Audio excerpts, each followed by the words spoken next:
సమంత మూడక్షరాల ముగ్ధ మనోహరం.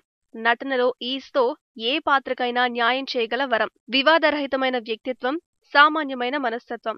అందుకే తెలుగు ప్రేక్షకులు ఆమెకి బ్రహ్మరథం పట్టారు. 2010లో ఏ మాయ చేసావే చిత్రంతో టాలీవుడ్లోకి ఎంట్రీ ఇచ్చి తన టాలెంట్తో ప్రేక్షకుల్ని మాయ చేసింది.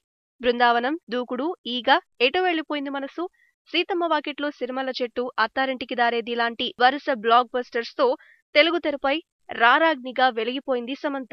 2013లో అటు తమిళంలోనూ ఇటు తెలుగులోనూ దక్షిణ భారత ఫిల్మ్ఫేర్ ఉత్తమ నటి అవార్డుని ఒకేసారి ఒకే ఏడాదిలో అందుకొని గొప్ప రికార్డ్ సాధించింది. అక్కినేని నటవారసుడు నాగచైతన్యను ప్రేమించి పెద్దల అంగీకారంతో 2017 అక్టోబర్ 6, 7 తేదీల్లో గోవాలో హిందూ క్రిస్టియన్ సాంప్రదాయాలతో పెళ్లి చేసుకుంది. టాలీవుడ్ స్టార్ కపుల్స్ గా ప్రశంసలు పొందారు చైతూ, శామ్. 2021 తొలినాళ్లలో అపోహలు, అపార్థాలు, టీ కప్పులో తుఫానులా ముగుస్తుందని ఆశించారు అభిమానులు. కానీ మనస్పర్ధల తుఫాను చెలరేగింది. వ్యక్తిగత కారణాలతో తాము విడిపోతున్నట్టు నాగచైతన్య 2021 అక్టోబర్ 2న ట్విట్టర్లో ప్రకటించారు. ఈ విషయాన్ని ధృవీకరిస్తూ తన ఇన్స్టాగ్రామ్ లో ఒక పోస్ట్ ని పెట్టింది సమంత. వివాహ బంధం ముగియగానే రిలీజ్ అయిన పుష్ప సినిమాలో సమంత నటించిన ఊ అంటావా మామ ఐటమ్ సాంగ్ రికార్డ్స్ క్రియేట్ చేయడంతో పాటు తీవ్ర విమర్శలు ఎదుర్కొంది.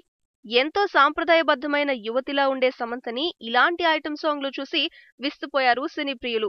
ఫ్యామిలీ మ్యాన్ 2 వెబ్ సిరీస్ లో రాజీ అనే క్యారెక్టర్ లో నటించి వరల్డ్ నే షేక్ చేసింది. శామ్ హాట్ పర్ఫార్మెన్స్ తో యూత్ హీట్ ఎక్కిపోయారు.